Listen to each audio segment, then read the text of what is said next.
I stepped into a red phone booth. I didn't notice the iron gate behind me slowly closing.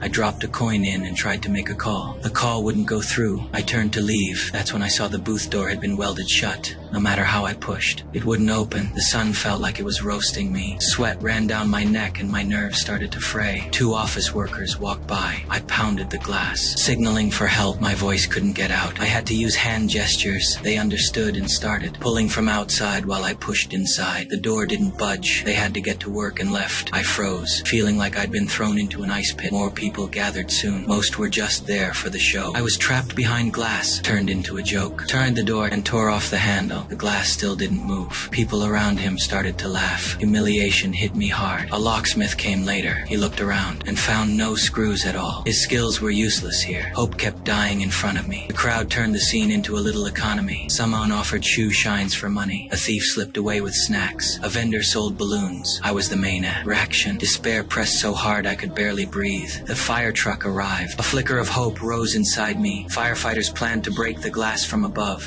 I braced for cuts and bruises. Then 4 men showed up. They clagged. I med to be booth company workers and said they'd take the booth for repairs. A chill ran through me. Everything suddenly felt worse. Outside people cheered as if I was about to be saved. I watched myself get dragged away by the truck. I clenched my jaw and swallowed the shame. The truck left the city edge. I passed a funeral scene. The dead lay inside a transparent glass coffin. I felt a chill at how similar it looked to my own enclosure. The truck kept moving. Another truck pulled up beside us, thinking I was saying hi. My strength ran out. Only pure despair remained. Truck pushed farther away. I saw a little boy by the road. I thought of my son in that moment. I pulled out my wallet and glanced at him one last time. Soon the truck entered the countryside. A helicopter hovered overhead. I understood then that this was no ordinary kidnapping. The truck pulled into a secret facility. There were rows of phone booths inside. A whole production line ran there. These booths weren't for calling, they were traps. A mechanical claw lifted me up and placed me on a conveyor. I watched what lay ahead. One by one, people were reduced to lifeless remains. Their fear still hung in the air. I tried to scream, but no sound came out. I could only wait and watch the end draw near. New booths were already set in place. They were waiting for the next victim.